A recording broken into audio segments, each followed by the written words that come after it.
The Christmas season is the most wonderful time of the year. All the candy, presents, the decorations, and Santa Claus.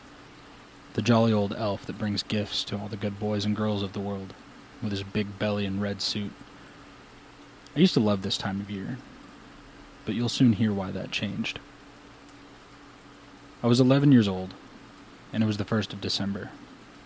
I laid in bed as my mother scolded me about something I had done that day, and she ended with the cliche, "You're getting coal and switches for Christmas this year." And as I drifted off to sleep, I thought to myself, if she thought I was bad today, then she has another thing coming. I was awakened in the middle of the night by the sounds of heavy breathing, so, as most children would, I hid under the covers. And then I heard a raspy voice say, "Hello, naughty boy. I've come to take you far, far away. There's nothing you can do or say. There's no need to scream, no need to fight. Because one way or another, you're going with me tonight." It ripped away the covers and stood, a monster of a creature with twisted giant black horns and draped with an old grotesque crimson coat. His face looked of old dry leather with hollow eyes and long crooked teeth. Next thing I know, it shoved me in a basket with other children, and then everything went black. When I came to, I was freezing cold with others around me, sobbing. We were in a makeshift cage, and there must have been 30 other kids beside me. Everyone was confused and scared.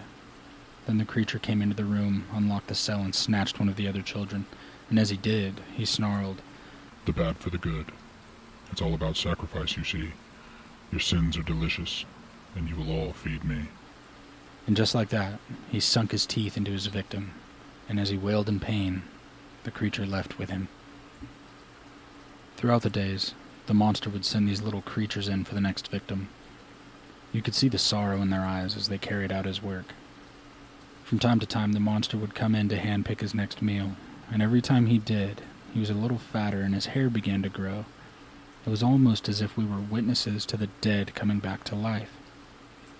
It started out with one child every couple of days, then to one a day, and now he takes 2 or 3 at a time.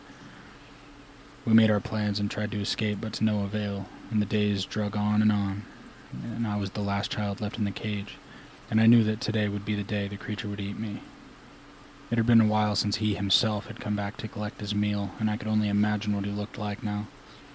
Visions of the monster with his grotesque grin spun around in my head.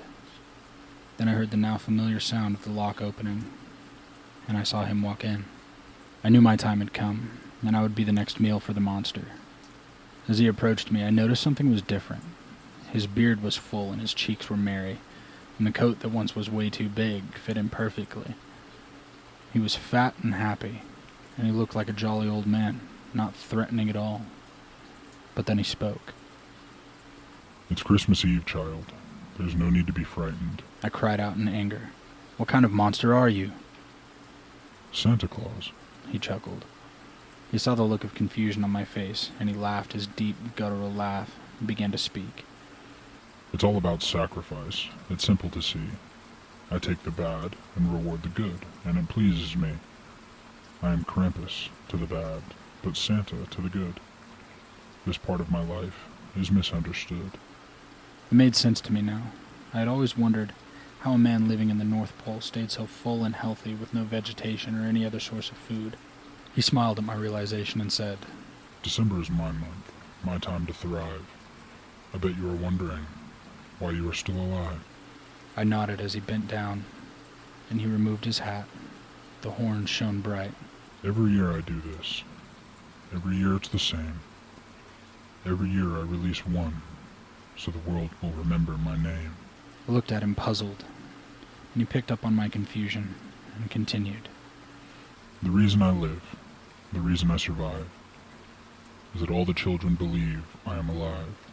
All the other old gods like me have gone out of existence and ceased to be. The world forgot who they are, but not old Santa Claus, not so far. You will tell your story, you will tell your tale, though many won't believe you. Some of them will." I passed out and woke up on my front porch. I beat and beat on the door with all my might, and my parents came down. We were united again. I told them what happened, But just like Santa said, though many won't believe you, some of them will. The only part they seemed to believe was I was with Santa, and they forgot about him looking like a monster eating children, so the spirit of Christmas lives on. The only reason I'm writing this after all these years is because my neighbor's little boy was taken last night from his bed, and that little feller has been a holy terror all year. He didn't heed my warnings, no matter how sincere they were. I did all I could for him, but boys will be boys, and he will answer for it, I'm afraid. I'll leave you with this. He sees you when you're sleeping. He knows when you're awake. His mouth waters when you've been bad.